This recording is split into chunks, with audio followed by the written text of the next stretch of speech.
Okay, hi everyone. Welcome to Mindgasms. So we're gonna do another conspiracy theory chat here with Dusty, aka Woke Centrist, aka Sam Dan Centrist, and we're gonna talk about the 9/11 truth conspiracy theory and go deep down the rabbit hole about these theories and the sort of resulting atrocious legacy of the 20-year wars in the Middle East, and how you were telling me before about how a lot of these conspiracy theories ultimately boil down to anti-Semitism. So yeah, it'll be fun to go down this rabbit hole because I know you used to be a hardcore conspiracy theorist. So why don't you say like I don't know, like sum up any of those areas that you were thinking about at first. Maybe like the conspiracy theory itself at first. Well, usually when I think of the 9/11 conspiracies, there were a couple big influences back when it happened. One of the big ones was the Zeitgeist movie, and there were a lot of dubious connections in that film, as well as Alex Jones. Right. I was an Alex Jones fan back then. This was before he was like a right-wing sycophant, because he was totally anti-George Bush, know. So when he did this about face where he like loved Trump, this is like, are you serious? He's usually always against whoever's in the Oval Office, and then now he likes Trump. That's kind of weird. Yeah. That's why I thought it was strange, when he picked a side. So, and he always was against whoever was, in power. But that kind of changed. And look at all the fame and fortune he got. I think he changed his tune. I don't know if he bought into the QAnon nonsense. That's probably part of it. When he gets like uber crazy, it sounds just like the QAnon shit. Like, the world's controlled by interdimensional child molesters who kidnap children and suck their blood. One of the things I think made him ride the Trump cock is because Trump acknowledged him as like a legitimate commentator. I respect the news of Alex Jones. Yeah, so since no candidate would ever even think about gracing his program, right?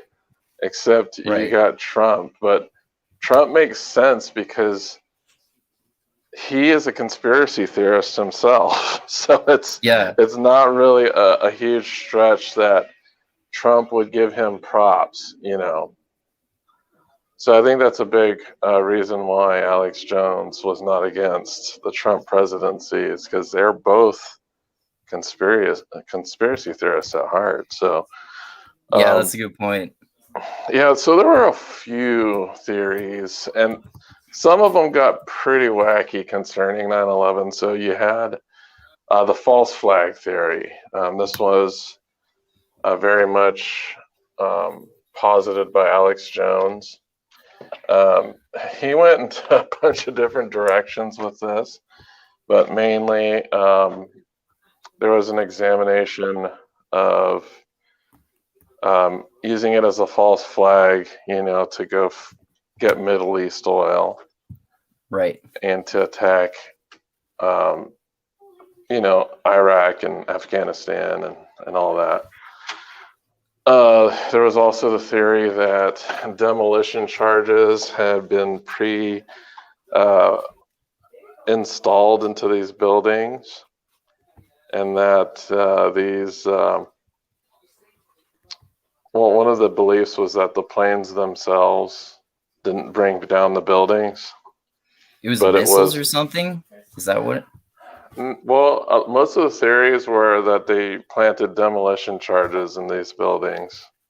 Okay. And that they brought them down. I know there's a big conspiracy theory about Building 7, the one that just kind of collapses.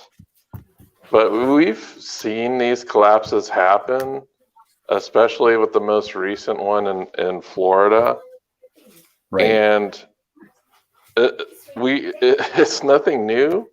I think it was a newer thing back then, not to see large buildings just kind of naturally collapse in that fashion. So Right. there were a bunch of theories made, like, oh, jet fuel can't melt steel, so how is this happening? Blah blah blah blah Yeah. blah. I think I remember seeing something about like thermite, how they like someone pre-cut the foundational structures with thermite or some shit like that. Yeah, there were a bunch of theories. So there was like this 9/11 Truth Commission that this is not a government thing. It was like a bunch of like conspiracy theorists trying to lobby the government. And there were even some Hollywood people that were peddling the 9/11 truth stuff. I know Charlie Sheen was one. Oh, I didn't remember that. Yeah, he was talking about the 9/11 truth stuff. So whenever someone famous like got into it, like us conspiracy theorists were like, yeah, we got one. So I think, yeah, the most prominent was that it was orchestrated by our own government. Right. And that's what Alex Jones was pushing quite a bit. Right. Because it was just crazy. Like, how can like the richest and most powerful country in the world have two huge ass buildings collapse, with this really powerful army? And of course, Alex Jones would look into different things and try to tie them together into a huge conspiracy. Because I know at the time the military was doing some type of like training that week or that day, and Alex Jones tried to tie that training as in it wasn't really training, it was part of this operation to bring down the Twin Towers. Right. So so there were a lot of different things that he brought into it and tried to create like this massive government conspiracy to start a war overseas. Right. But yeah, and there's like even some more wackier theories. One of the most wacky theories I've heard is that a Tesla death ray was involved in what? I never heard that one before. Yeah, I heard this theory from. Okay, remember the last time we talked about UFOs and stuff? I talked about Riley Martin. Yeah. So his publisher Curtis was trying to push this theory specifically that a Tesla death ray built by the government or somebody shot the Twin Towers from space, which structurally weakened it and caused them to collapse. Wow. Yeah, just like really wacky stuff. But the majority of the 9/11 stuff, it's just like it was such a shock to us that it didn't make sense to some people that a handful of hijackers can kill that many people, right? Mm-hmm. There's also conspiracy about the Pentagon, and that they believe, well, the conspiracy theorists believe that a missile hit the Pentagon and not a plane. Right. Because they believe that the surveillance wasn't sufficient to show a plane hitting the Pentagon. Okay. But then again, it's the goddamn Pentagon, so I don't think there's going to be a whole lot of surveillance of that building that's going to be public, so to speak. Yeah. Because it's the Pentagon, and there's the other flight that didn't make it, right? So, and they crashed in the woods. So, another theory was that these planes were drones, and that no person would have the precision to do this, which is not true. Yeah, there were a lot of arguments that saying no one would have the human precision to run into these buildings or the Pentagon or anything like that. There was so many different conspiracy theories. Aren't they pretty 9/11. giant buildings? Yeah, they're huge buildings. The Pentagon's a huge building. It's not like a small dot on a map. Yeah. Yeah, and there were other conspiracy theories that tried to point out that, and this is not true, but they're trying to manufacture, connecting dots where dots didn't exist. Right. So they were trying to say that the U.S. sent a fighter jet escort for these terrorists, hijacked planes so that they would successfully complete their mission. Of course, this wasn't the case. But there was so much crazy theories going on regarding 9/11, just because it was such a huge and shocking event. I don't think the conspiracy, well, I guess the QAnon conspiracy kind of is, I would say it probably has more effect, because look at how crazy it made people. It made people go to the Capitol and do shit. So in comparison, like the 9/11 conspiracies are quite benign. They really didn't motivate people to do any domestic terrorism, as far as I know. But I remember how big of a deal it was back then, at least for someone that was really into those theories. Right.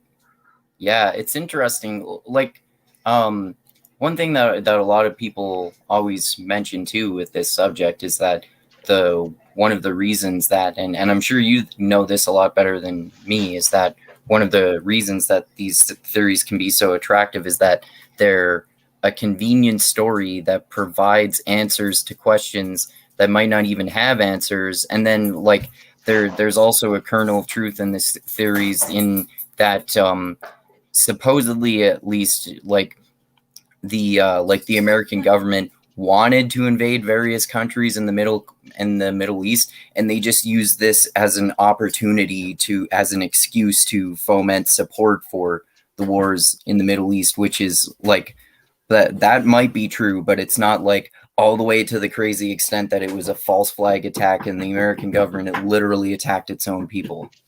Yeah, I wouldn't go as far to say that 9/11 was manufactured by the United States. Like, no. I do believe, though, that they did use it as an opportunity to start war in the Middle East. Right. And, that was immediately apparent when, right after 9/11, we're attacking, like, Iraq, which had nothing to do with 9/11. Yeah. Wasn't it the case that 13 of the 19 hijackers were from Saudi Arabia? Right. And then so many people know about how, the American government has been tangled up with the Saudi Arabian government and like working together in wars in the Middle East since the 80s or something like that, right? Right. And they're a big partner for arms sales, Mm-hmm.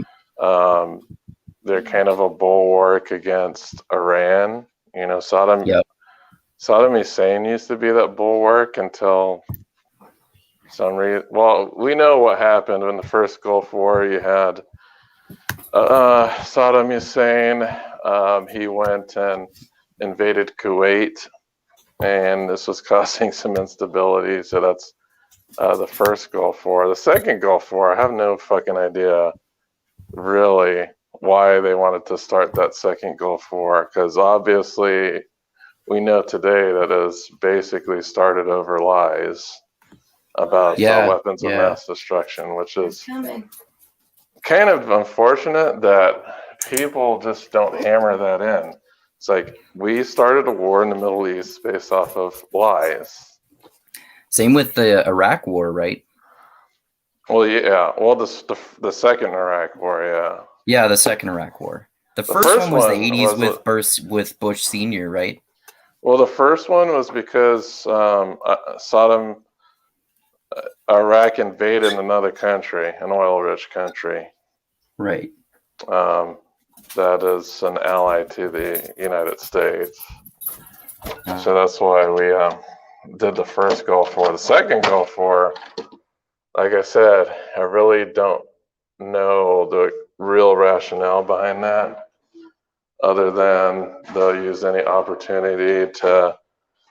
I don't know why Iraq got lumped into the axis of evil, because we're talking about like Iran, North Korea, Syria. These are kind of the countries that Bush was targeting at the time. But yeah, I think Iraq mainly is, maybe there's a grudge held from the first Gulf War. I have no idea. Or was it just to line the pockets of, the military-industrial complex? Who knows? But the second one was definitely started over some bullshit that wasn't even legitimate. And then we have the clusterfuck in Afghanistan. So you know how that's going right now. Yeah. Remember one of the things that George W. Bush was saying too is Saddam Hussein tried to kill my daddy. Gotta get him. So, no, I don't think that 9/11 was manufactured. It's just not.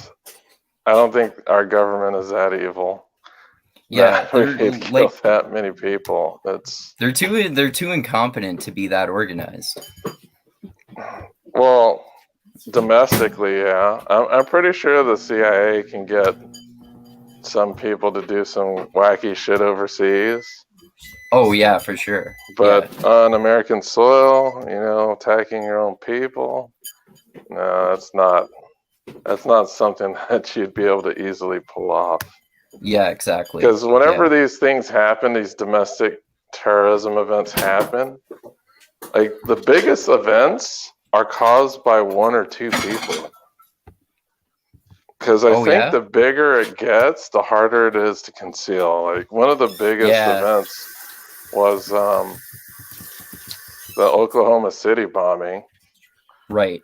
And from what I understand, only two people were involved. So, it seems like these bigger events, I guess. I know I'm coming. I guess the 9/11 is kind of an exception because you had all those hijackers but I believe they're a part of a larger organization, right?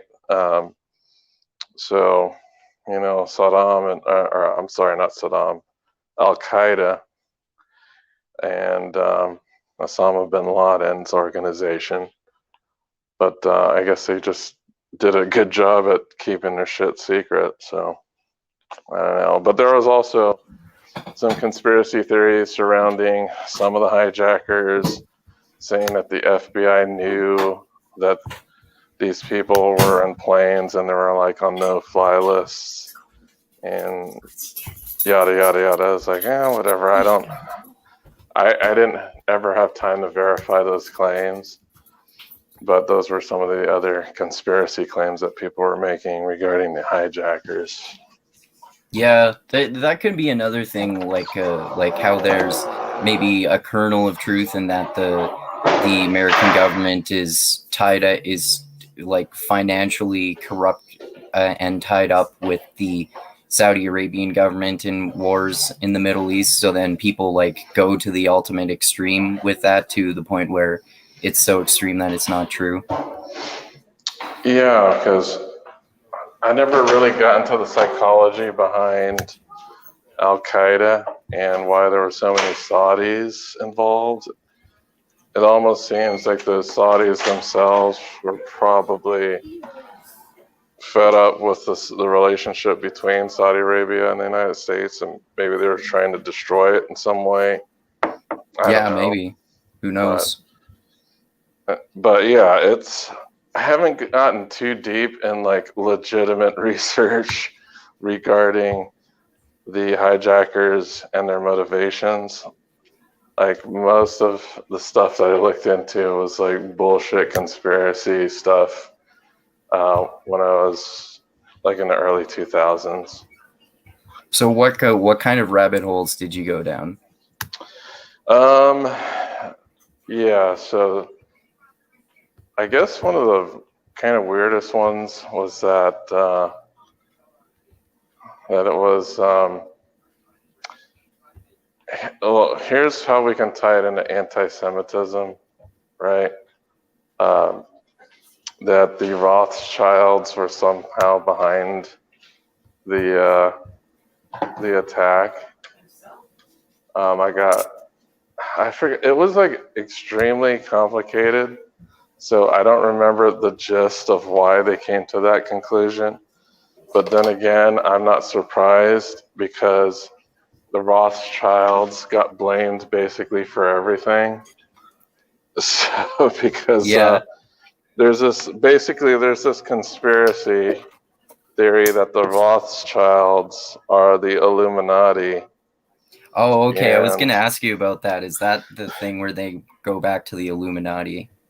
Yeah, so the Rothschilds are like the Illuminati, or at least part of the Illuminati. And why are and if you take a look at the overall narrative, why the Rothschilds, and the reason why the Rothschilds, why Soros, a lot of this has to do with specifically because they're Jews. So the Rothschilds are, it's a Jewish family, and they're rich, but they're not the richest people in the world. They're rich. So is it like, I don't really get this. Like, is it anti-Semitic because a lot of Jews happen to be rich, so they think that there's this conspiracy of Jews who are doing evil things? It's just kind of, its origins come from Ford. So I'm talking Henry about Ford? Yeah, Henry Ford, Charles Lindbergh. We're talking about early American pioneers. So I don't remember if it was Ford or Lindbergh, but one of them wrote a book, and literally one of the books was about the Rothschilds and how they were dominating the world. Oh, okay. Through banking. And Charles Lindbergh was extremely anti-Semitic. Ford, I believe, was also. But they started this conspiracy way back then. So this conspiracy is like 70 years old. It's an old-ass conspiracy theory. Oh, I didn't realize it was that old. Yeah, they just swap out the Rothschilds with other, like the modern version is George Soros. So what they usually do is they swap out another rich Jewish family or person and basically use that same conspiracy theory format. Okay.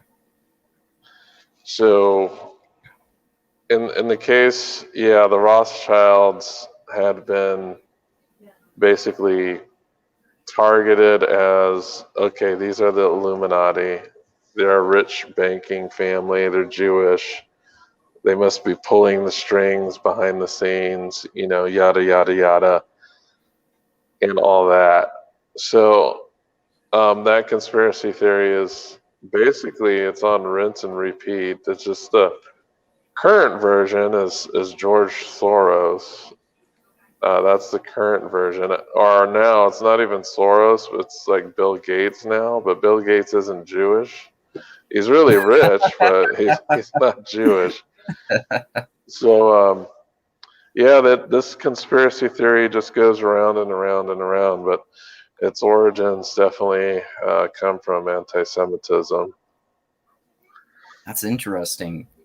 So would you say, like we briefly were talking about this earlier, like would you say that kind of QAnon might be kind of an evolution of that in some way, or is it something different? Yeah, QAnon's really weird because there's a heavy political element to it. Because before that, it was just rich billionaires, usually Jewish. In the case of QAnon, it's Democrats are the enemy. They're the evil ones. They're all pedophiles. And it's up to Trump to save the country from these Democratic pedophiles.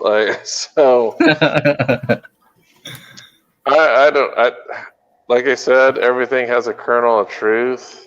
So, you take a look at the Epstein scandal and some of the people who are involved in that. You got Bill Clinton, you have Bill Gates, you have a bunch of rich and powerful people that were involved, or at least knew Epstein well. And guess what? Trump knew him. But of course, you don't hear any QAnons talking about the relationship between Trump and Epstein. Yeah, there are pictures of them together, right? Right. And, it's all political for this QAnon stuff. So it's all, the Democrats are evil, they're pedophiles. But yeah, like you said before, there's some nuggets of truth in there just based off of what was uncovered through Epstein scandal. But I don't think the Epstein scandal is particularly focused on, Democrats. It seems like it's just rich and powerful people in general, not just Democrats. So, the QAnon stuff is ridiculous. I know they take a lot of statistics out of context. And one of the biggest ones is child abduction and things like that. So most child abduction actually occurs from parents who don't have custody of their children. Oh, yeah, that makes sense. Yeah. And I think 99% of child abductions are resolved. But you take a look at a QAnon and they see these statistics and they say, oh, look at all these demonic Democrats that are kidnapping children and turning into sex slaves. And it's ridiculous, but it's just twisting statistics to fit a specific narrative. And it hooks people. I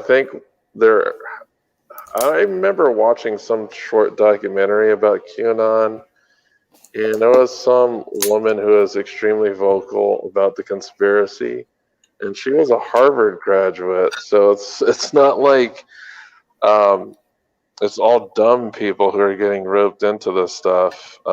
Yeah. Fairly intelligent people can get roped in. It's infectious in that way. And that's just kind of ideology in general. If you have some charismatic entities, at the face of these, I have no idea who's the face of QAnon. The only thing I remember is that it's some anonymous dude that posts on some message board, and I guess that would be disseminated by other people. But I have no clue if there's a face of QAnon or if there's any charismatic entities that are disseminating this conspiracy. But as for the case of, these other conspiracies like 9/11, we had these big vocal voices. And I don't know how much Alex Jones peddled QAnon specifically. I know he kind of dabbles in that. There's that connection between his interdimensional like pedophiles and the QAnon Democratic pedophiles. So I guess there is some connection between Alex Jones and QAnon. But I remember back then he was kind of the face. For me, he was the face of the 9/11 conspiracies. There were other authors and faces at the time as well, but I remember Alex Jones was just kind of leading that. Because, whenever he talks, there's a difference between when you're listening to like a sciencey nerd trying to put things together, like in a conspiracy together, or this dude that's super passionate. He's always on the edge of, screaming and angry. And when you see that as a person, that really motivates you to look further into these crazy theories. And you got to be, well, if this guy is so enthusiastic and he's super confident in what he says, he must be right. Yeah, there must be some truth here. And Yeah. this is, and sometimes these conspiracy theories, when your mind is a little less developed, can hook you in when you're not used to pursuing pure logic and sowing doubt in your logic or in other people's logic. That's when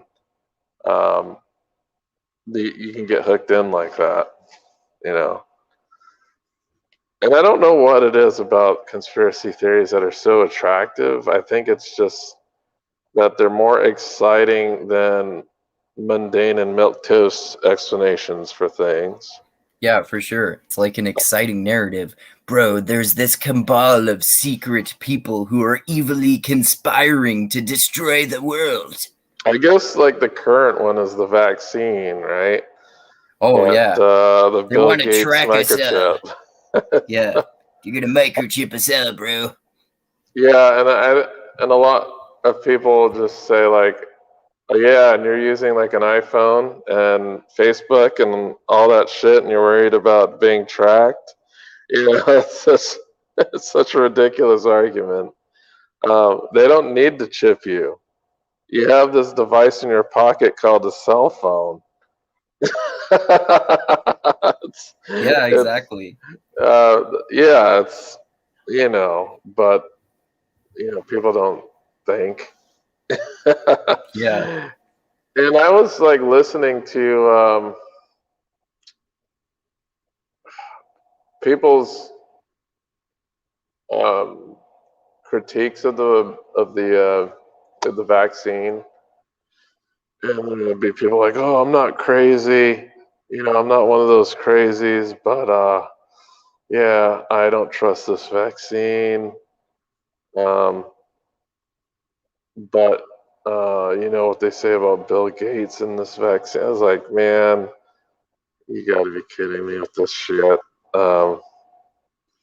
It's just dumb. Bill Gates wants to control us all.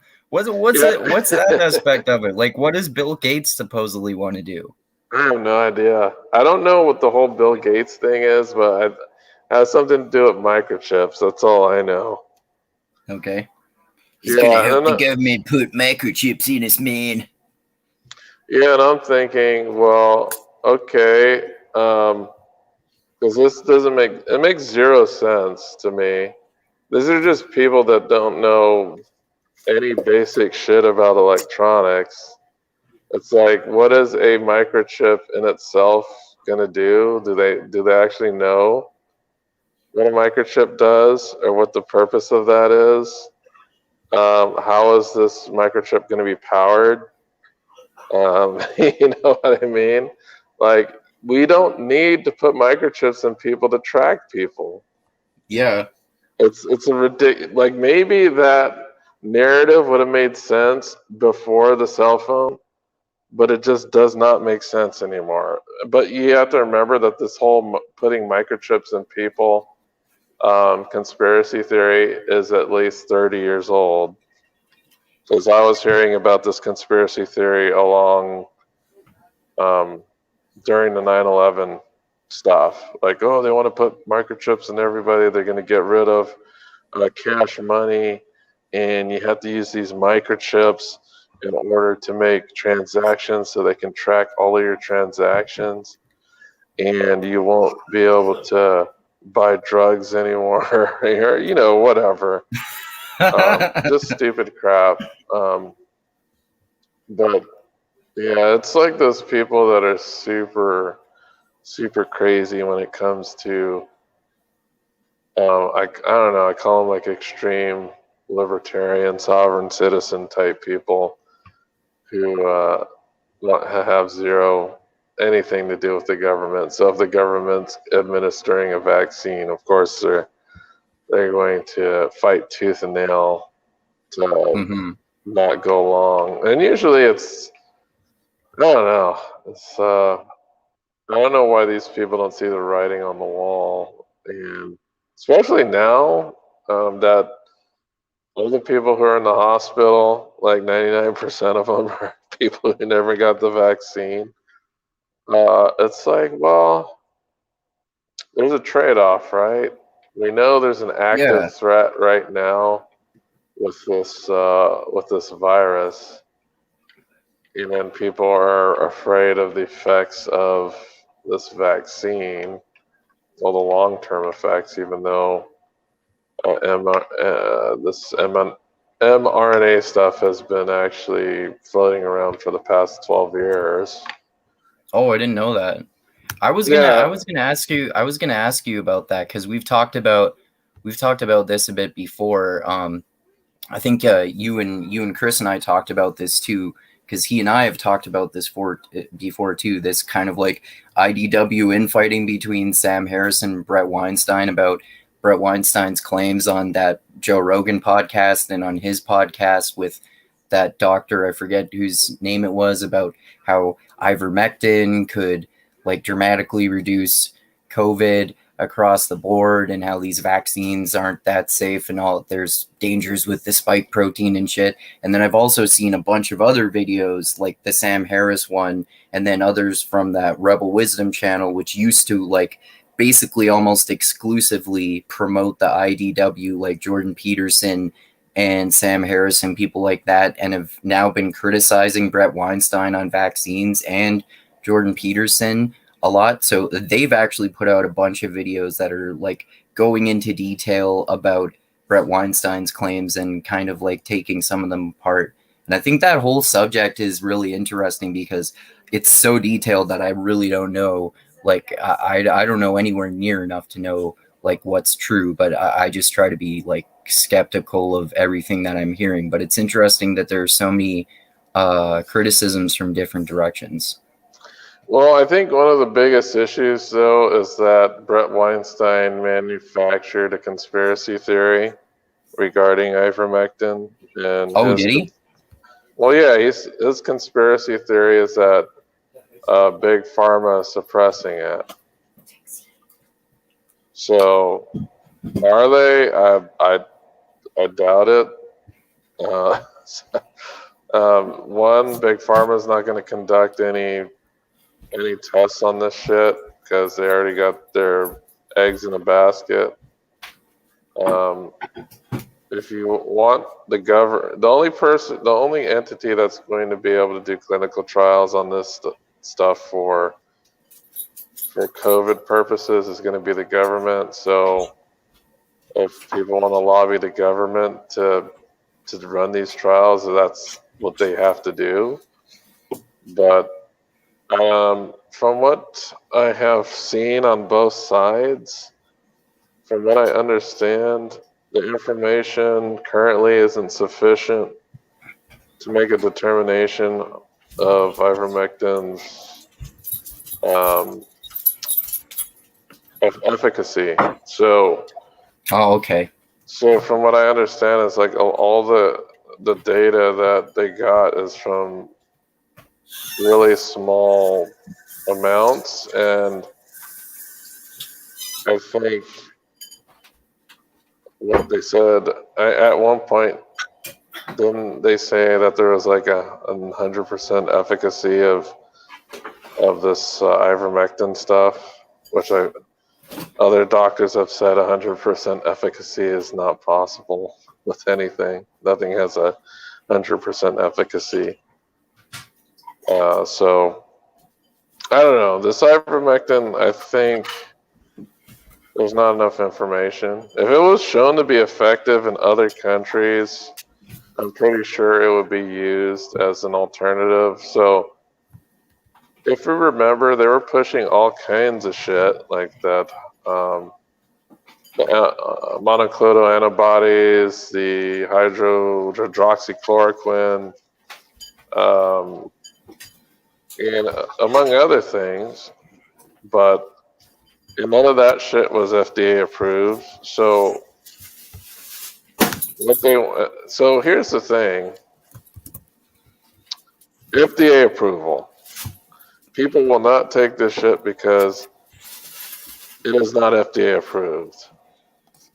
The thing I'm saying is that these are kind of the same people that said, oh, hydroxychloroquine is the wave of the future. That shit wasn't FDA approved. So how are you going to say that hydroxychloroquine is an effective treatment and then say the vaccine isn't because it's not FDA approved? Neither of those treatments are FDA approved for the treatment of COVID. Neither is monoclonal antibodies. None of this shit is. What's monoclonal antibodies? I haven't heard of those. That's like when they take the blood of someone who has fought off COVID, and they take those antibodies and then they inject them into somebody so that they have an immune response to COVID. kind of like operates like a vaccine a little bit. Kind of, but from what I understand, it's not very effective. Okay. But yeah, it's just a lot of the claims are completely tribalistic, and it all depends on who their favorite cable news host is. Will depend on what type of opinion that person's going to have about the vaccine. Yeah, exactly. It's gotten so fucking politicized. It's ridiculous. Yeah, the vaccine. And now the big thing is mask mandates. And people are still freaking the fuck out about wearing a mask. Mm-hmm. I don't know what the fuck is wrong with these people. Like, you guys don't complain about wearing fucking socks and underwear inside of a store, but you gotta complain about a mask. What do you fucking do? Like, really? Yeah. Like, fuck. It's just a fucking piece of cloth over your face. Like, is it that fucking hard to do? Yeah, and the minute you walk in with no underwear, these same people are not going to fight for your right to walk into a store without underwear on. So it's total like hypocritical bullshit. Yeah.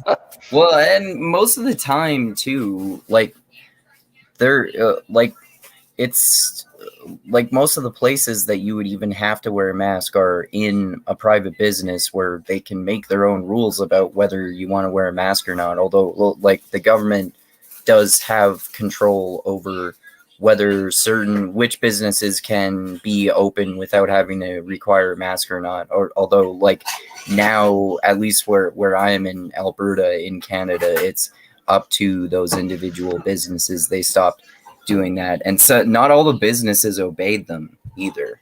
But that can be that can be controversial too, because there are also like criticisms of how some small businesses have had to close, but then massive franchises like Walmart have stayed open and shit like that. So I understand that perspective. But yeah, I mean, like, wearing a mask is not a big deal. And like now, which makes sense, I don't have to wear a mask anywhere near as many places because more and more people have been vaccinated twice. Yeah, that may have been true at the beginning of the pandemic. It wasn't so much here. I think the places that weren't allowed to be open, at least, were like bars and shit. Large entertainment venues. So we're talking about bars, movie theaters, clubs, stuff like that. Well, now that's been pretty much relaxed. Bars are open again. But, people are still fighting tooth and nail about these mask mandates. I know. And usually all the red states that have a shitload of people in the hospital, it just seems ridiculous to me that they're not trying to save these people's lives when they definitely could. Yeah. But and it's kind of like funny in a fucking twisted way, but also supremely sad at the same time that some people, like, there have been stories in the news about people who are anti-vaxxers who have gotten COVID, some of whom have even died from it. Yeah, the crazy thing is the death rate of people who are vaccinated is so low that it's ridiculous not to use that as a protection against death. That's what the vaccine is for. It's a protection against death. People can still get infected, but you're not going to go to a hospital and die for the most part. Yeah. Isn't it like something like a 95 or 99% chance that you won't be hospitalized, and then if you are hospitalized, you won't die if you've gotten the vaccine if you get COVID? Yeah, I think it's like a 25, like your increase of death is like 25 times out of somebody that's vaccinated. Oh, okay. So it's like a ridiculous amount. And the shit's free. Like, you just schedule yourself to get poked in the arm. And you can give people the choice to weigh out, but if they die, that's their own fault. That's what I'm at right now. Like, the people who are dying and are unvaccinated, we got to blame themselves. Hey, it's you guys' fault. Even though it's sad, though, that there is this political push for people not to get the vaccines. There's like crazy ass like clergy and religious leaders that are telling people not to get vaccines. Yeah, I've seen some. God is enough protection against COVID and some crazy ass shit like that. Like, I feel bad for the people that believe in that shit. I was like, wow. That's nuts. Okay. I don't get the rationale why they hate the vaccine so much, or why they believe that this vaccine, they treat it as it's like an evil thing that's going to destroy them or something. I really don't get it. I think it goes back to that tribalism thing, like you said, like the people on the opposite political side are evil and they are mandating for this sort of thing. Yeah, but even their beloved leader took the goddamn vaccine. Yeah, that's true. It's funny because like they were still doing that when Trump was president, and it doesn't make sense that way. Yeah, he got the vaccine. He is the one that was leading the charge on trying to get this, vaccine out and about. And then they're like, no, we're not going to take the vaccine. I know there was a bunch of political bullshit. Like, I know Biden's like, oh, if Trump is pushing it, I don't want to have anything to do with it. Yeah, Kamala Harris said that too, right? Yeah, I was like, fuck. I wouldn't trust Trump if he said it was safe. Like, I get that, considering all the bullshit he pushed. But still, it's not like Trump is the person making decisions regarding the testing and all that, and the approval in the FDA. It has nothing to do with Trump. But I don't know, man. It's just unfortunate that people are so fucking hardcore about their political shit that they're gonna risk themselves and other people. Like, hey, it's your choice now. If something bad happens to me because of the vaccine, hey, I made the choice to get the vaccine so I didn't, have to deal with COVID. But I don't know, man. We'll see. We'll see what happens. But yes, these conspiracy theories kill people, man. Mm-hmm. Like, we gotta assume that. I think that a lot of conflict may even be started by conspiracy theory. Like, who knows what type of theories that the hijackers were concocting Well, about the it's United States. it's a false conspiracy theory that Saddam Hussein had anything to do with the 9/11 attacks, right?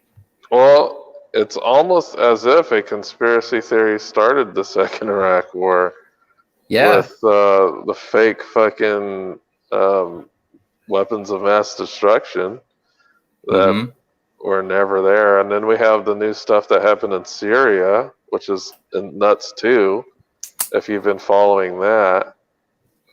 Yeah. Because I was like thinking about the whole Syria and the gassing, and there were a lot of people making sense when it came to talking about the it makes zero sense for Assad to do this, considering he's winning this war. Why would he start to use chemical weapons to involve? Especially because he knew that was basically the only way that America was going to attack him, right? Yeah. It just doesn't make sense. I know Putin was even saying this shit. Of course, nobody doesn't want to believe what Putin says.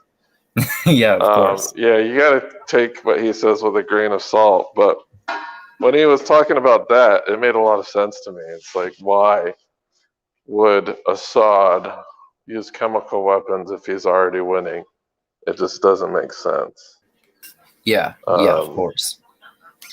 And then we got those reports that said that they found no chemical weapons. So I don't know, man. It's crazy. It's crazy with these lies and shit. How they start wars. And I think people should always be skeptical, especially when it comes to actions that can start a war. Yeah, man. Yeah, for fucking sure. What do you think? Like, I've heard some interesting and kind of different opinions about Biden supposedly pulling out of Afghanistan. So I wonder what you think about all that, because I've heard that I've heard that it is legit, that he's just like leaving people there to help with the transition of power or something. And the bombings have been scaled back, but then I've heard other people say that the bombings have actually increased, and they're actually leaving a whole bunch of troops there. I mean, it's hard to know like what exactly is going on with that. What do you think? Well, currently their Taliban is marching on the capital, so no. The only reason we have troops there is to get the embassies out right now. And then we're out. We're like going to be done, because we were going to support the Afghan government against the Taliban, but it looks like the Taliban just basically bulldozed the Afghan government, so there's nothing to support. Wow.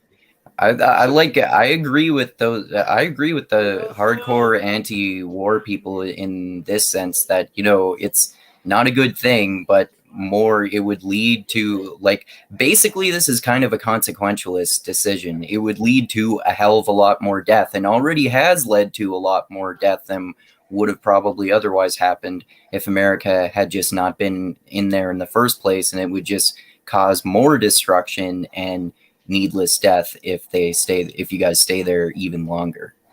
Well, my rationale here for the Afghanistan debacle is that we gave Afghanistan 20 years to get their shit together.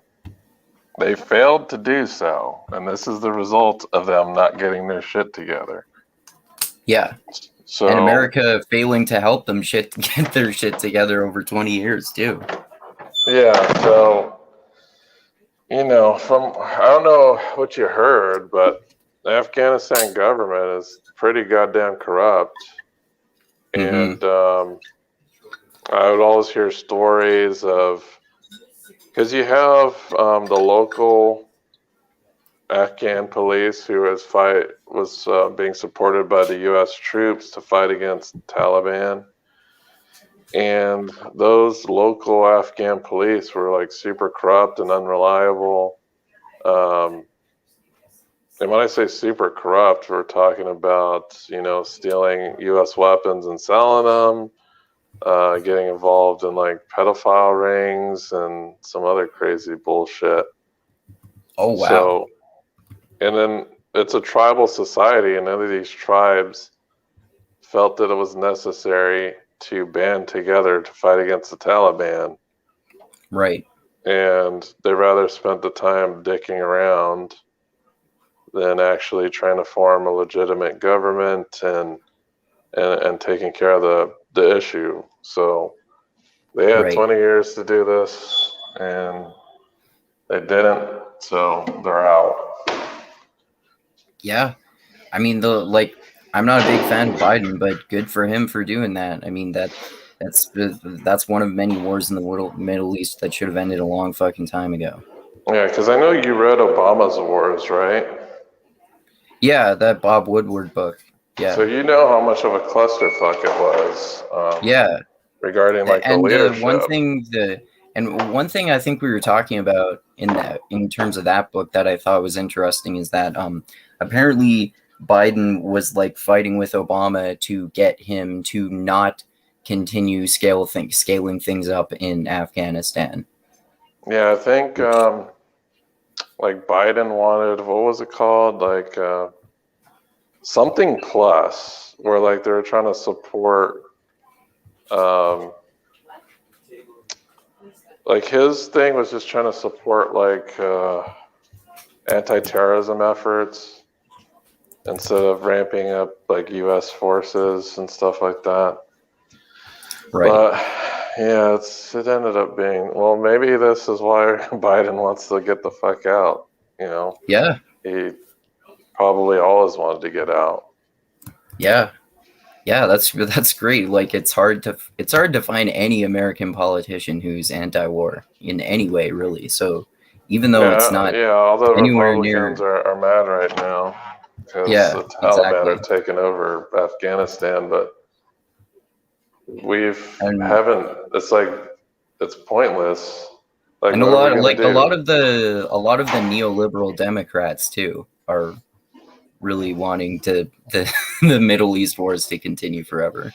Yeah, and they're like some of their rationales, like, oh, the women are going to be oppressed and blah blah blah blah blah. But is America supposed to go into every country where women are suppressed and just apparently militarily invade it and occupy it?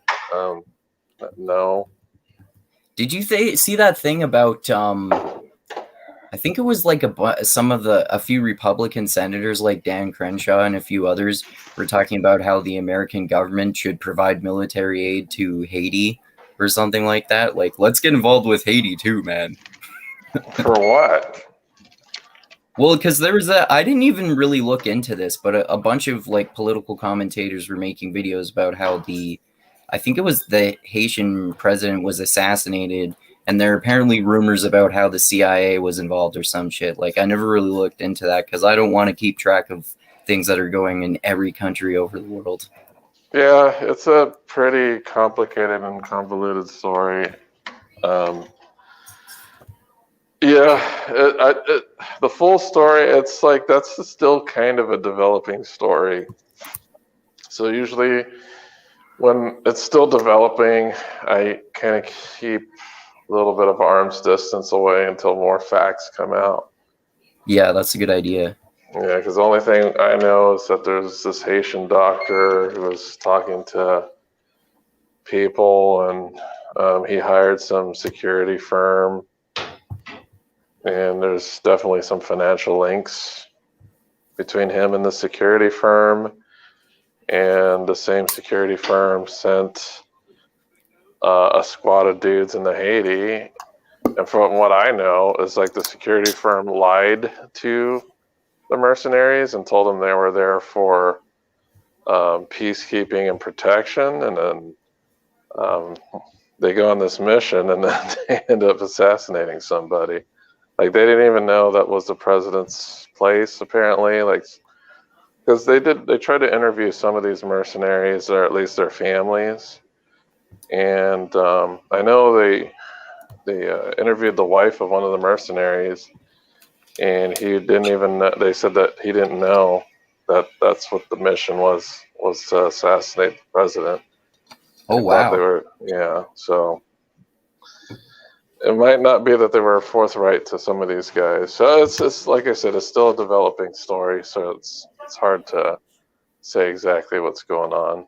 But Right. yeah, I mentioned Haiti because I know right now there's like a huge earthquake there. So I don't know if they were referring to helping out with that, or dealing with that assassination deal. But Right. I think I probably saw that people had made videos about both of those, but I don't think I watched that many of them. okay. Yeah, it's, I don't know, this crazy involvement with other countries is kind of getting ridiculous. Yeah, for sure. And China, but they got one less gold than us in the Olympics.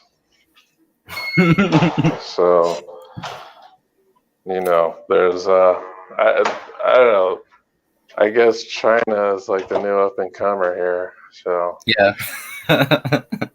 see how that's gonna work out. Well, I think it's like the thing that I did, like, I don't understand about people is that, like, empires don't last forever. It's not Right. It's not going to be the end of the world if America is not the world leader anymore, and Yeah, I'm pretty China is instead. sure like the people in Italy are doing completely fine. Yeah. I don't think there's a person in Italy that laments the fall of the Roman Empire. Yeah, exactly. In any significant way. Yeah. The British Empire fell quite a while ago. You talk to the UK people, I don't think any of them are talking about the glory days of they seem to be doing fine. imperialism. Yeah, pretty much. And probably better because they got universal health care and shit, Yeah, exactly. because they don't have to spend all this bullshit on military shit. They have the money for it. So I don't know. Like, if I don't really understand. I guess the only thing I understand about the whole America dominating thing is it because we want cheap energy? Is that the deal? That we don't, how much is your gas prices in Canada? What you guys do per liter or whatever? Yeah. How much is it per liter? I think right now it might be like 113.9 per liter or something like that. And that's probably around the same price as we get it. But you guys probably cheaper because you guys, I think, produce more oil than we do. Yeah, well, especially in my province. Yeah, like right where I live in Fort McMurray, and a lot of the nearby cities like Edmonton and Calgary have a lot of supportive industries for the oil industry too. well, I think it's just power in general. It's just power at the scale of nations. So when you have power, you just want to be the most powerful person because you want to be able to influence everybody around you. It almost seems like for the sake of power alone is why America does what it does, not necessarily because it does anything particularly well for us. Yeah. We're not at the top of much of anything except for military spending. Yeah, pretty much. It's about like we're not at the top of education, we're not at the top of health. We're pretty shitty when it comes to wealth inequality. So I don't get it. It's not really helping individual Americans at all. I don't know It's why. just spending tons and tons and tons of fucking taxpayer dollars on needless wars that could be spent on improving your own country, right? Right. It's crazy because that whole military-industrial complex, my very job that I'm at now, is funded by the military-industrial complex. Yeah. I think you told me about that before. So it's almost, I'm just wondering how many people have a vested interest in continuing that, you know? Yeah, and even like in terms of the oil industry too, like I've told you before, where I live, Fort McMurray is like, it has literally one of the biggest oil industries in the entire world here. So most people work out on site on the oil sands plants and make tons of money, and a lot of industries here are supporting directly or indirectly at least people who work at the oil industry. And like one of my past jobs, for example, was working at Mark's Work Warehouse, where a lot of people who work on site go to get their regulation work boots for working on site, or regulation coveralls, or all sorts of other shit like that. Yeah, and we all know what the situation is with climate change. You know, it's not really deniable anymore that there's some shit happening. Like we got in the United States, we got the West Coast constantly burning. We got over in the East Coast, we've been experiencing some historic floods that are beyond ridiculous. I think you saw so like some of those fires historic too. Yeah, I used to live in California, and I remember through my first 18 years, or I would say 25 years living there, I only remember a total of 2 fires ever happening. Now it seems like there's 1 or 2 a year. It's crazy. Yeah. Man, like where I live, in 2015, there was a massive wildfire, the biggest wildfire that there had ever been here, and everyone had to be evacuated for 3 months. And then last year, during COVID, there was a massive flood because the flood walls right by the river got overflown. So a lot of money has had to been spent on upgrading the flood walls. And because the way the city is organized, it's like kind of like a valley. So the part of town where we live is at a much higher elevation, so we were in no danger whatsoever. But the people who live downtown or places like that, a lot of those people had to be evacuated for a long time too. And then when that happened, the water treatment plant was flooded, so everyone had to boil their water for like a month too. So there was like a flood and COVID and having to boil your water for at least a month or so during the pandemic. Yeah, and also within the past year, I haven't seen as much climate change denial as I've seen previously. It's just that it's gotten to the point where It's kind of obvious now that shit's happening, and has to be dealt with somehow.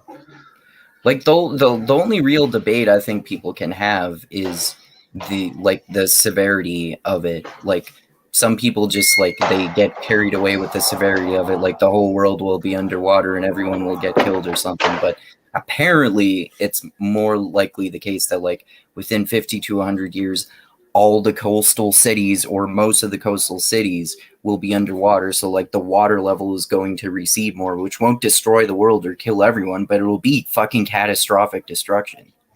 It'll be catastrophic because most of the cities are on the coast, and you can imagine how much financial damage that's going to do. Exactly. Especially the people who own real estate there, where these places are going to become uninhabitable. My guess is Florida is going to be the first to experience this shit, because they're a low-lying state. And from what I understand, is Miami regularly gets flooded because of that. So we'll see, man. It's just, I don't know, man. I just hope that it won't turn into The Walking Dead. Yeah, man. And when I say Walking Dead, I'm not talking about zombies. I'm just talking like the breakdown of human society. You know? Oh, yeah. Of course, there's going to be places that are going to be fine, but there's going to be, if there's disasters, like remember Katrina, man, they still haven't recovered. That's just one city. Like imagine a whole coast that's having these problems. Yeah. It's not going to be pretty, man. No, that's for sure. And do I live on the... Well, I live on the East Coast, but I don't live close to the ocean. I live close to a river, but I think I'm over 100 feet above sea level currently. That's good. So, and this area doesn't get flooded, but man, is it interesting times. Yeah, man. Hopefully, well, I think we talked about this a little bit before, but I kind of think that in terms of COVID, that it seems kind of unreasonable to expect it to go completely extinct. I kind of agree more with like people who've been talking about how it's probably more likely that it's just going to become like the severity of it and instances of it will be dramatically reduced and like the symptoms of it, so that'll become basically kind of more commonly accepted in society, perhaps maybe more like the common cold. I think that might be the most likely case. Well, maybe, but the common cold doesn't really kill anybody at the rate that COVID does. I'd say yeah, that's true. It all depends. Some countries handle this differently than others. I know, from what I understand, Australia, or maybe is it New Zealand, they're like very, very strict with this COVID shit. So much so that I think people were protesting in Australia, if I'm not mistaken. It just depends on the country and how they handle it. We all know that the U.S. didn't handle it very well. In comparison with everybody else. Why did we not handle it well? Well, it's hard to explain. I guess the funny thing is you had people up in arms about lockdowns, but to be honest, the lockdowns really didn't occur for that long here in the U.S. How long did they occur for? Well, if you're talking about having to have your business closed, it was only a few months. As I remember, really?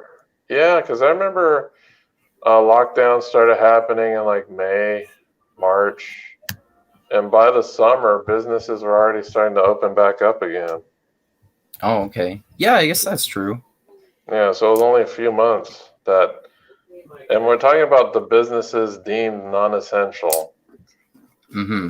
And right now, there are no non-essential businesses. Despite Delta raging like wildfire, movie theaters are open. Right. Yeah, Um, that's it. That's one thing that's annoying in terms of the policies with all this. Like Chris and I think you and Chris and I have talked about this before about how there's a lot of inconsistency around policies, and then things open up and then get shut down, and then open up and then get shut down. Like a bunch of businesses here, including schools, for example, have been like shut down and then opened up several different times, and it doesn't really seem to make that much sense. I get it for the schools because kids don't have access to the vaccine. So it kind of makes sense that there might be shutdowns happening at that level. But when it comes to right now, you have movie theaters and basically everything that's been opened back up. Even you had that large music festival that happened here. We have the tools already. We have the vaccine. So people have the tools to do these things safely. If you're going to ignore those tools, that's up to you now. If you want to go at risk despite having the tools to stay safe, that's up to you. And that's kind of the rationale that's basically happening. I think there's been talk of having mandated vaccinations. I think the military is going to mandate it here. Right. Yeah, I heard that. But everything else, it's just, hey, it's up to you if you want to get vaccinated or not. But hey, you're putting it's at your own risk, basically. Do X activity at your own risk. And they're still doing like the good faith. And when I say good faith here means, oh, you don't have to wear a mask in the store if you're vaccinated. But nobody checks if you're vaccinated or not, right? So they're doing it all on good faith, that people are operating on good faith. So that's kind of where we're at now. But yeah, I guess that's pretty much where we're at here too, I would say. Yeah, so I know if you're faking a vaccine card, that's actually, I think somebody has gotten in big trouble for using a fake vaccination card. But I don't know, why go through all the trouble to get a fake vaccination card? I heard they're not cheap.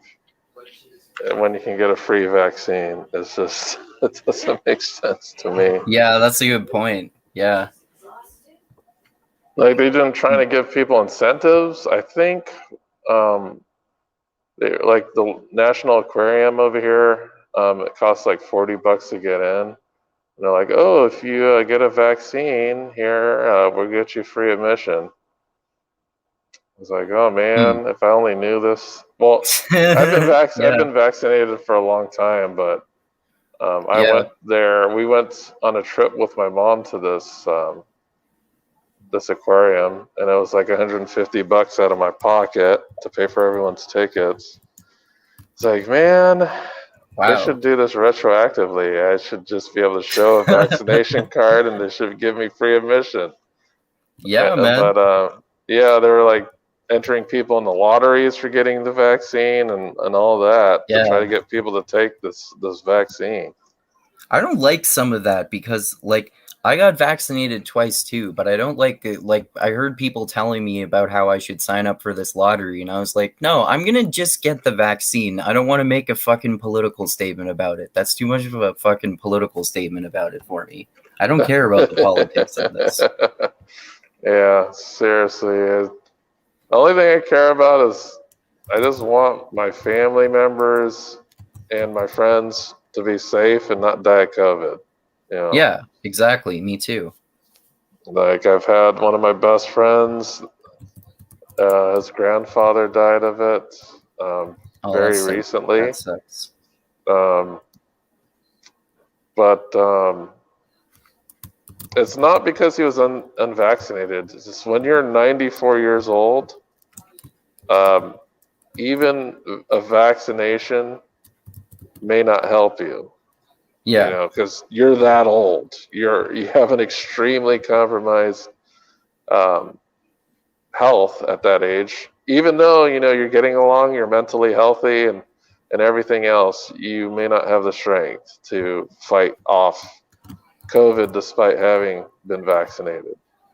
Yeah. But he passed away from COVID recently, and I think they haven't done the funeral yet. But he was 94. He lived a great life. He survived his wife, who had died a couple years earlier, not of COVID. But it's basically that he's the first person I know that's actually died, that I personally have known that's died from it. I just been lucky that I haven't had a bunch of family members or friends taken out by this thing. Yeah, me too. I don't know anyone, I don't know anyone who's died from it. I know, I think one of my mom's friends got it, even though she had already gotten vaccinated. Mm-hmm. And that's the only person I think I have heard of that has gotten it, who I know I have any connection to, even if it's a vague one. I know a ton of people who've gotten it. Oh, okay. Yeah, my mom got it. My sister got it. My friend whose grandfather died got it. My wife's brother got it. My brother-in-law got it.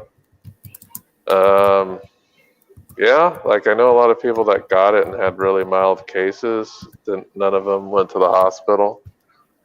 Right. But, I was worried when my mom got it. I was, when someone's in their mid-60s, you got to have some type of worry.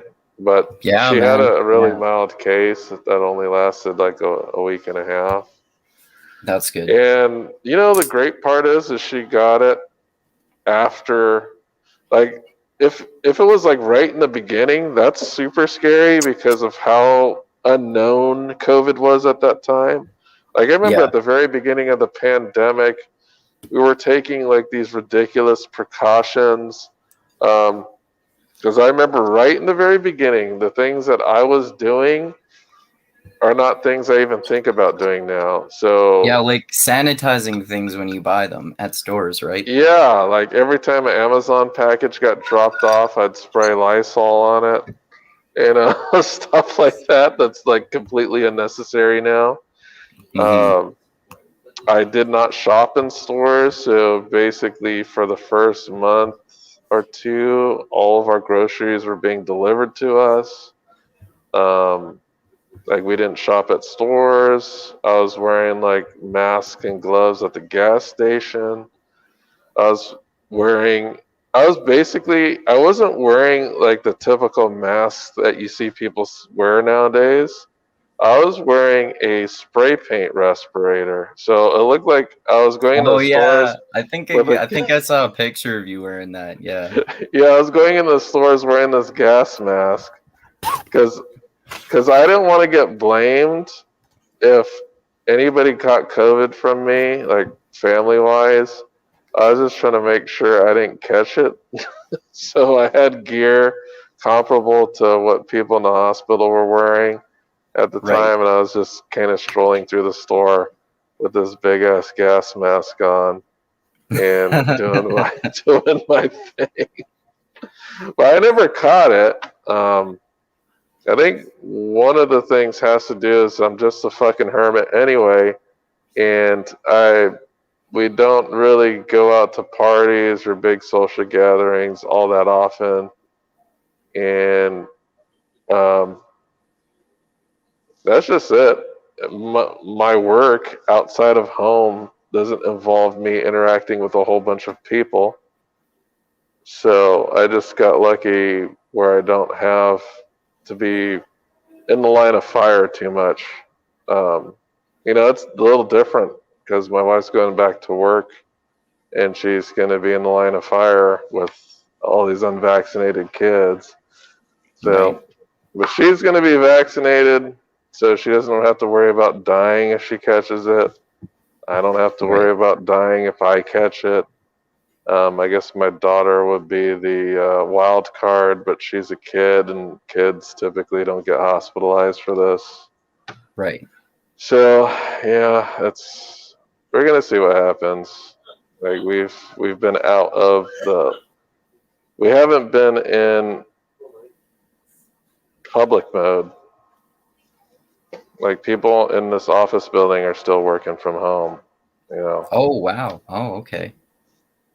Yeah. And I think they're actually remodeling the place too, which is another reason why they don't have people working from home right now. Oh, okay. Yeah, I'm lucky too in that it didn't really affect me like having to stay home that much because I usually do a lot anyway. Because like I spend a lot of time taking care of my mom because that's the most primary thing that I do, and then I don't have to leave that often for tutoring, and I could do a lot of it online too because a lot of people wanted to do that anyway. Yeah. So like as far as like the impact for my job, it's been pretty much zero. I was working from home before the pandemic started, and nothing changed with my other job. The only difference is I got to wear a mask, which is no Right. big deal. It's it's no big deal. I'm not freaking out about it. I'm not railing against the government because a private company wants me to wear a mask. I'm not going to quit my job because they want me to wear a mask. Yeah. Who gives a shit? It's just some stupid thing I'm wearing on my face. They also want me to wear a uniform, and they want me to wear underwear and socks and shoes, and I'm not complaining about that either. So I really don't know what the big deal is. How would they know if you weren't wearing underwear if you were still wearing pants? I don't know. I know I have to wear socks. Oh, So, and they would be able to tell if I'm wearing socks or not. Like, it's a requirement for my uniform. I must wear socks. I must wear specific articles of clothing. Right. As a requirement. But I don't know, man. This COVID stuff is. I'm just glad that the worst of it's over. It seems like, right? Yeah. It seems like the worst of it's over, and we're probably gonna. This is probably gonna be like the new flu. Yeah, I guess. hopefully. Yeah, but a flu where a shot will save you from getting killed by it for the most part. Yeah, that's not that much of a big deal, right? Yeah, like I'm not freaking out about COVID anymore. It's like most of my friends and family are vaccinated, and I don't think any of my friends or family are like crazy anti-vaxxers. Like they're all vaccinated and shit. So Yeah, if anything, my family members are like even more extreme in the other direction. Like that guy wasn't wearing a mask in the store. I want to fucking beat him up. I'm like, whoa, calm down, bro. I was like, I don't care. If he doesn't want to wear a mask, it's not going to affect me much. Yeah, exactly.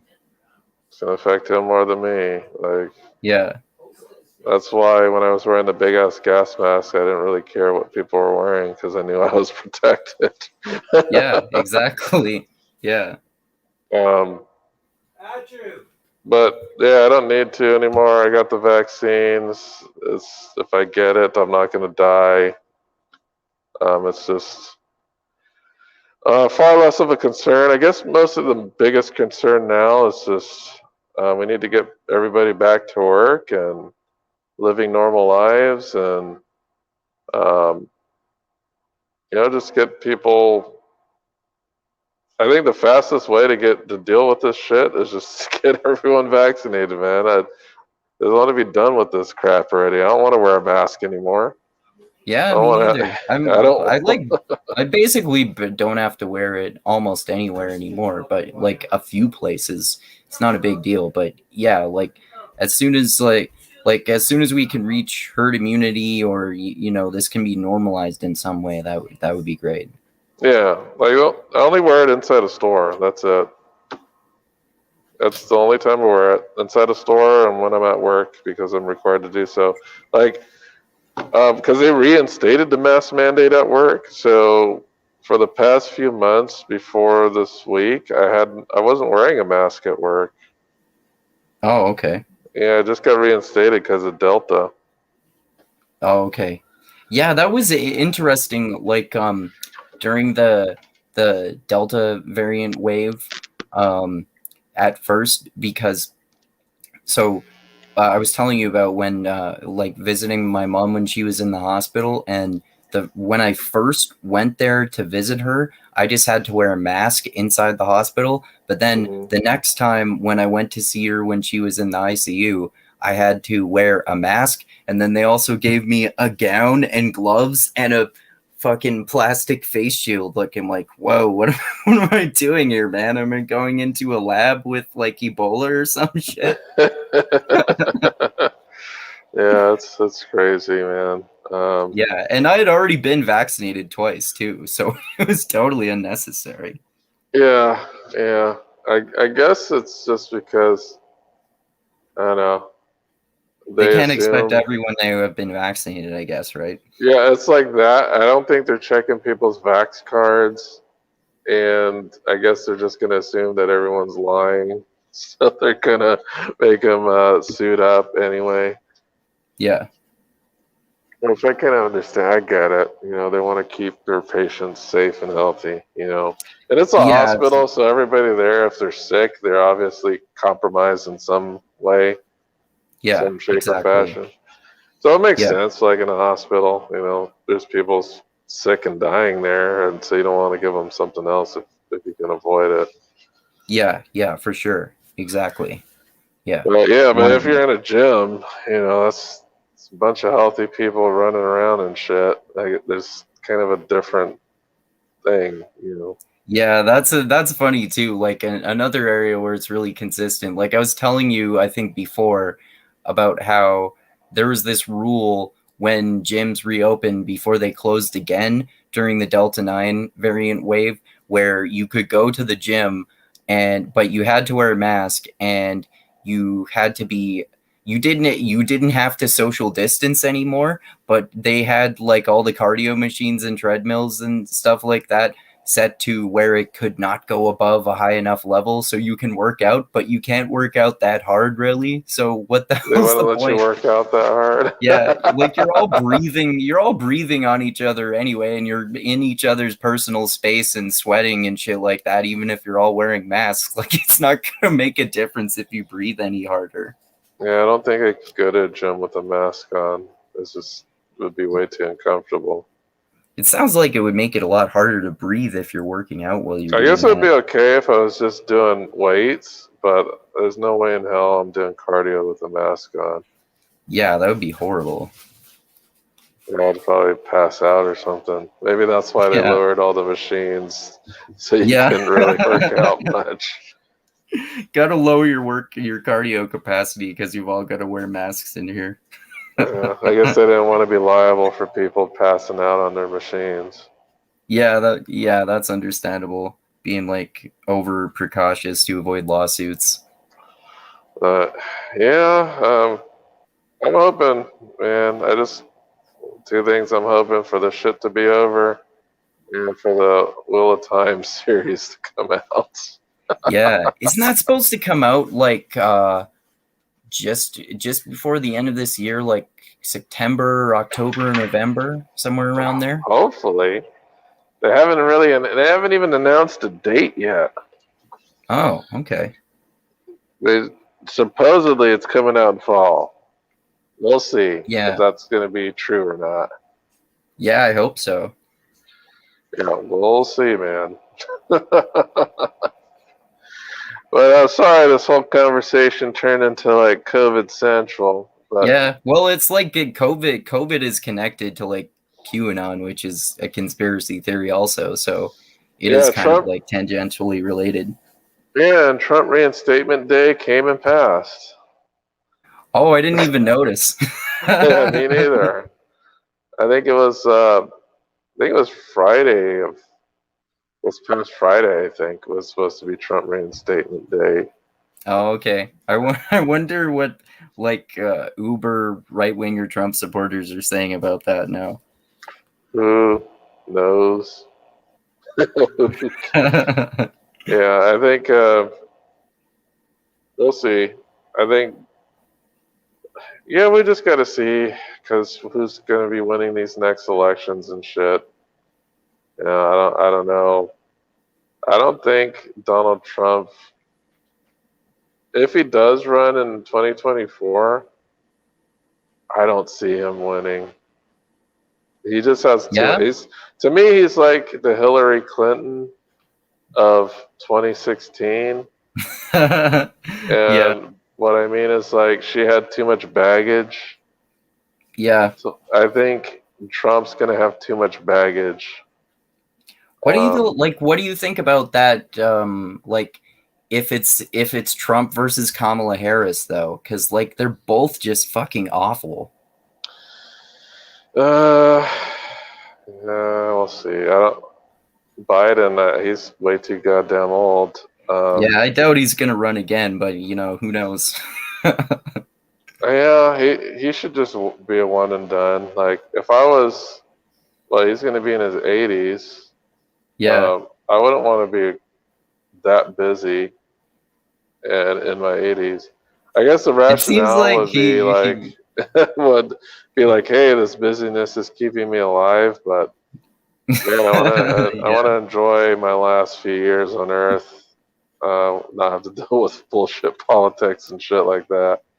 Yeah, like it often seems when he gives speeches now, like he's just been like dragged off of the couch, like, okay, bring Grandpa out here. All right, everyone, let me reassure you, everything's gonna be okay. They told me it's gonna be okay. I have it written on paper here. Things are gonna be okay. All right, things will be okay. All right, sonny boy. Pretty much, yeah.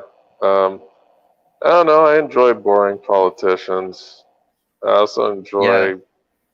Well, I can't say. I don't know. Maybe Trump is just. I don't like having to pay attention to politics that much. That was the damn problem with Trump. Is just. It was like watching a WWF or some shit, or like a really bad reality show that. Well, It's a train wreck like every episode. It's like what Matt Taibbi says in Hate Inc., right? He was the heel and modeled after WrestleMania. Yeah, I just liked it. Well, one of the things I like about the Biden era is that I have cut back from ingesting any political content by at least 50%. Yeah, I'm focusing a bit more on like my similar nerd interest to yours too, like science fiction and fantasy stuff and whatnot. Yeah, it's like, man, you felt like every week there was something you had to know something about. Yeah. And I think for me that kind of died down after January the 6th.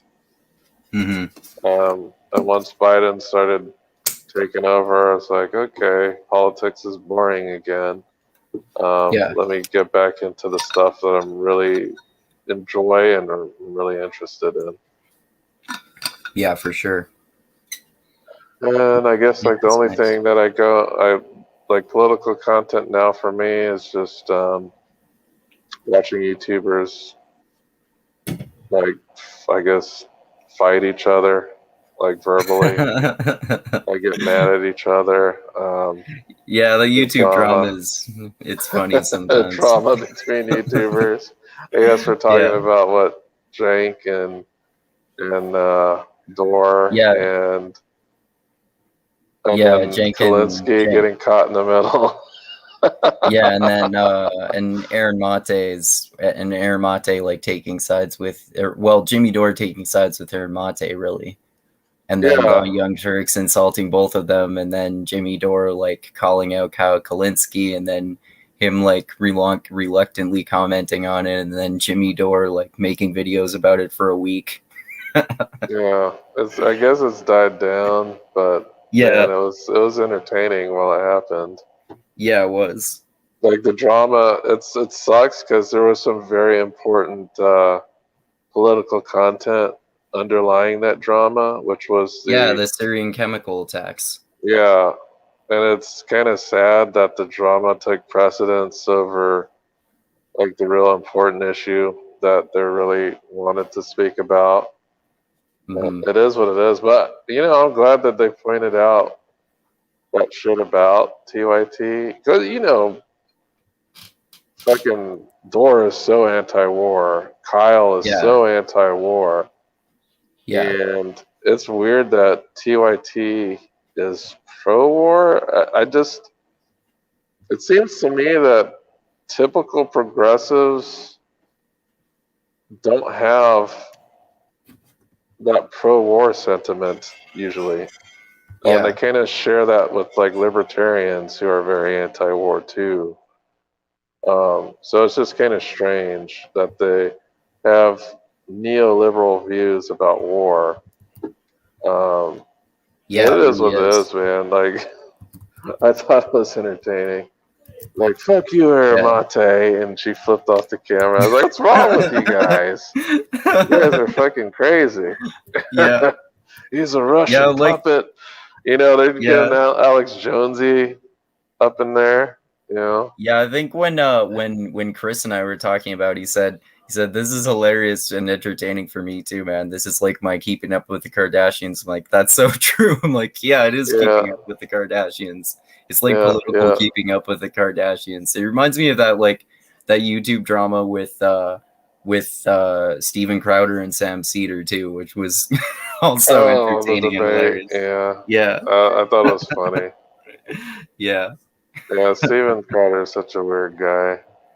Yeah, he is. I don't know how familiar you are with H3.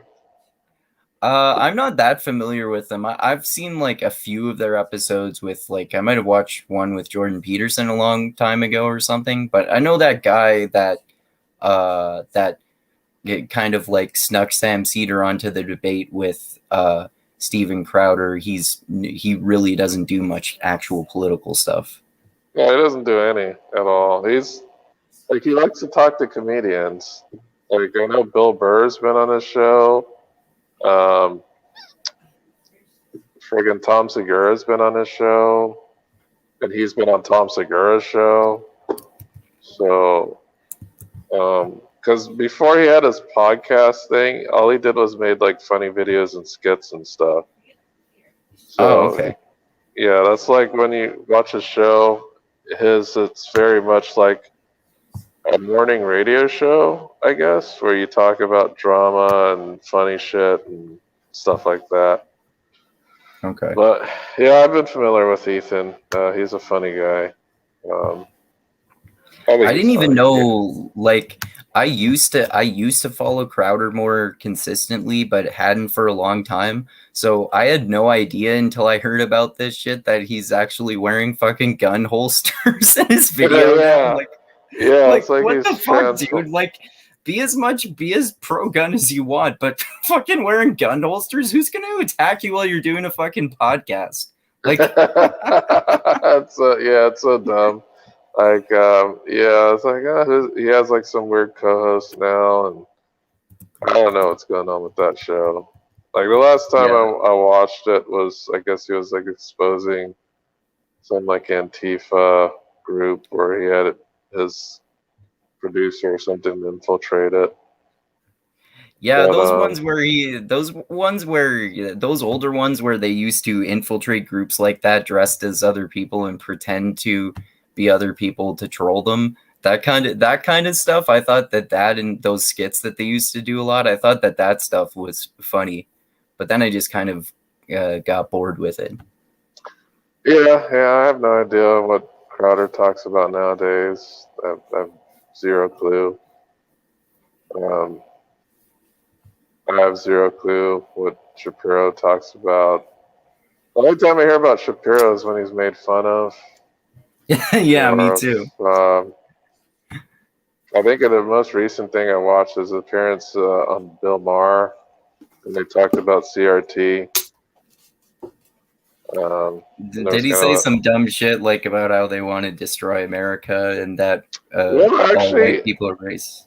His opening statement about CRT was actually pretty accurate. So I was like, okay. It looks like he was trying to talk about it with he was trying to have it sounded to me like he was actually pursuing a good faith conversation on the topic. So I was actually saluting him for that. Because Did you see? Go ahead. Sorry, go ahead. No, I was just going to say guy that he was debating actually agreed with Shapiro's premise and description of what CRT was. Oh, okay. That's good. Yeah, I was going to say that reminded me of did you see Chris and I were talking about this too. Russell Brand did actually one of the best interviews I've seen with Ben Shapiro, even though I'm really not a fan of his. Like, they had actually a pretty friendly and interesting debate where they were mostly just talking about kind of the merits of their different religious beliefs. No, I had not. Well, I know Russell Brand is known to be one of the best interviewers out there because of how comfortable he's able to make his opposition feel. I don't mind some of his interviews. I think a lot of them are interesting, but it always kind of just mildly annoys me that it seems like he's doing this. He's doing Lecking, as you might remember from Mixed Mental Arts. It sounds like he's trying to sound smart all the time, like he's deliberately using big words. I don't know. I think he's kind of strange. Yeah. Like his motivations are a bit different and stranger than me. He's had, I know his former addiction to drugs has a lot to do with about like his current path and all that. Yeah, I know about that too. But when he talks about issues, it seems he does it very vaguely. He doesn't really get too much detailed about it. Like, he just talks about the spirit of things or how he feels about things mainly, which is fine. You know, he can talk about how he feels about certain things and how the energy of things and how that feels. That's fine. But I like that he's able to talk to really people who are known as being adversarial and having kind of like a conversation while he opposes what the person is saying. He's able to have a cordial conversation with them instead of a smug, debate that, some people like to do. Yeah, for sure. So I think it's important that you can have people that could do stuff like that. Yeah, as much as I think you and I prefer in our own conversations like that, having like just more like chill conversations like this. There is a valuable place for just like loudmouth people like Jimmy Dore or someone like that too. Yeah, because we participated in stuff like this with other people, I guess. Yeah. I remember like the 4-hour debates we would have with Sam's Bulldog and. Oh yeah, for sure. When Hunter did I tell was you? around. I don't think I told you. I've been like over the past 2 or 3 days. I've been like deliberately triggering him for saying some dumb shit in support of Sam Harris's belief that morality is objective and scientific. Oh no, I haven't. This must be on Twitter, right? Yeah. Okay. Yeah, I don't. That's like the only type of dumb debates that I don't mind getting into, because I'm like half trolling when I do it. Like I legitimately believe what I'm saying, but I'm only doing it to trigger him. That's the only time I do something like that, because I try to avoid acrimonious debates like that for the most part. Yeah. He gets really, I don't know what to say. Like, he makes like these statements that are obviously trolling and controversial to certain political persuasions. Yeah. But I don't know. We've talked to him before. Yeah.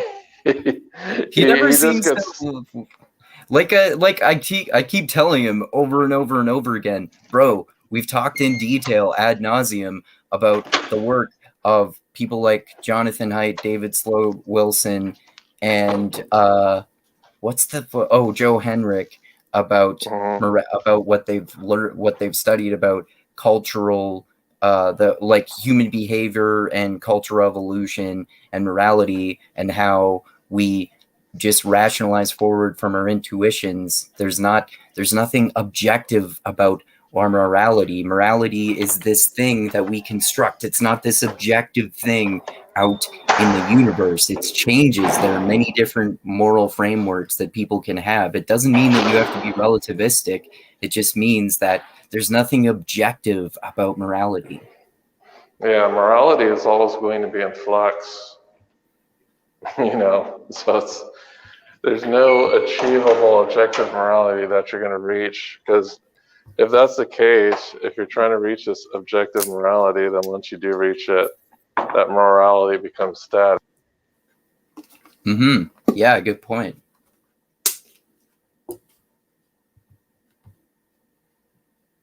You still there?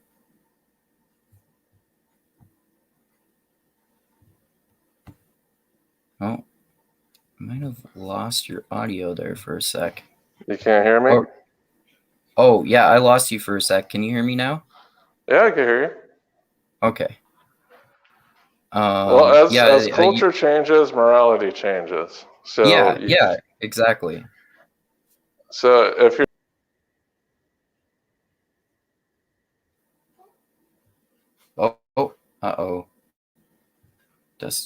Looks like Dusty got kicked out there. I'll see if he can get back in a minute here, and if not, if he's having trouble getting back in there, maybe I'll just end it here. So I'll see what he's doing there. But yeah, basically, some people who are watching this, if you've seen the channel before, you probably know that I used to be a militant atheist, and I'm not anymore. And I used to agree with Sam Harris's opinion about reality being objective and scientific. But now I think that opinion is fucking dumb. You got kicked out there, Dusty? Yeah, I don't know why. I don't know what happened. Okay.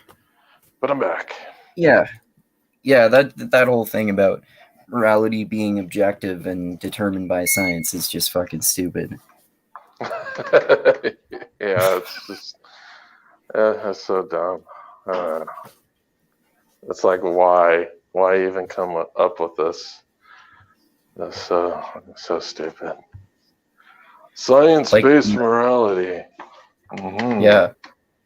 Science tells us what's right and wrong. What's best is that we talked about this recently again, I think, to the worst possible misery for everyone. That's the worst thing. I'm like, there's no such thing as the worst possible misery for everyone.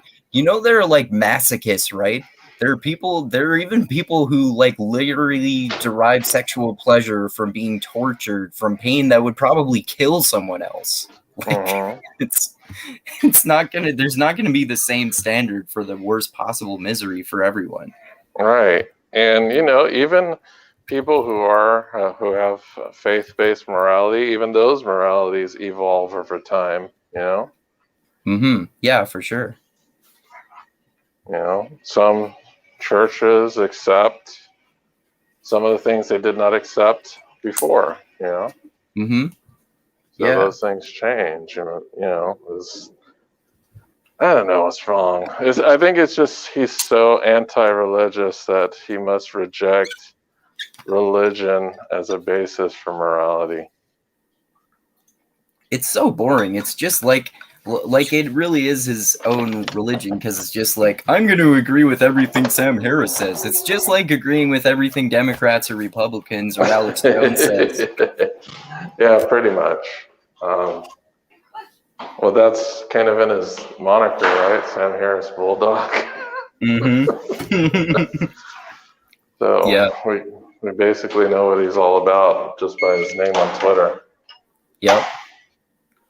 I'm gonna support everything Sam Harris says. He was saying some dumb shit about Islam again too, and about how he was shocked that a lot of Sam Harris, when he found out that a lot of Sam Harris fans were Trump supporters and were mad that he was saying bad shit about Trump. Like some smart people voted for Trump. You don't have to be dumb to have voted for Trump. Yeah. And you don't have to be smart to be a fan of Sam Harris either. You can be a fucking dumb ideological person and be a fan of his. Right. Yeah, I remember those debates, those lengthy debates. Like anytime you talk to Sam's Bulldog, it basically ends up into ethics and morality debate. Yeah. It could be about some mundane thing, and then it gets boiled down to ethics and morality.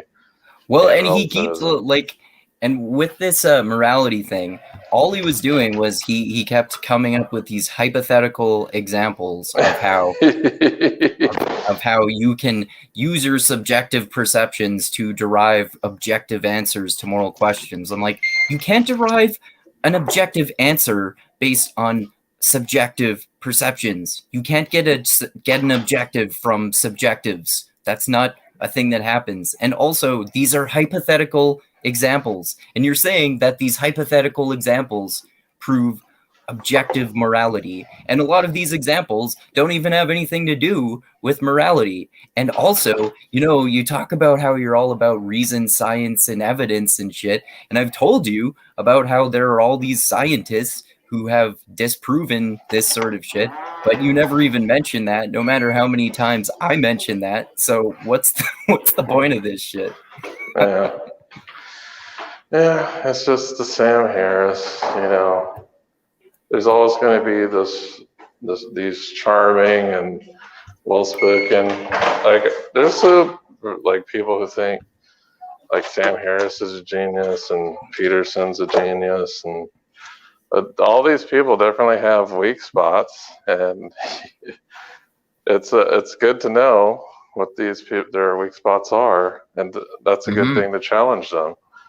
Yeah, for sure. And commend them when they say things that you agree with too. I certainly have areas of agreement with both of them too, with Jordan Peterson and Sam Harris, even though I criticize both of them a hell of a lot. Yeah. When they say stuff, I agree. I think they have done some good on some topics, but they've also said some really wacky things at times. Yeah, exactly. Yeah. Anyway, I'm about 2 hours before I'm off of my shift. Okay. So, I was thinking we should probably end it soon, especially since we started this one super mega late. Yeah. So you want to start Yeah, for sure, man. All right. So thanks for talking with me again, man. Like how we went into all these interesting areas, and most of them at least are actually loosely connected to original topic conspiracy theories and stuff. But it's a lot of it. Yeah, exactly, right. And lots of COVID stuff is related to conspiracy theories. Exactly. Yeah. So thanks to everyone for watching. Thanks to those of you who clicked that like button and subscribe and click the bell to be notified when we come out with new videos, and share everywhere. And next week, probably going to be talking with Chris Moore about this kind of IDW infighting between Sam Harris and Brett Weinstein about COVID vaccines and ivermectin and stuff. And I'm also probably going to be finally recording my next video of one of my novel chapters, which I haven't done in a while. And then we've got next podcast should be with Dusty and Tristram and I about Last Argument of Kings, which is book 3 in the grimdark fantasy series called First Law by Joe Abercrombie, which will be awesome. And check out my Patreon too. It's the link is in the description there, Mindgasms. And yeah, like I always say, I love you all. Keep being the tiny beam of light that shines through the almost impenetrable darkness in the universe. And most importantly, always remember this: the funk cures all, and groove is in the heart.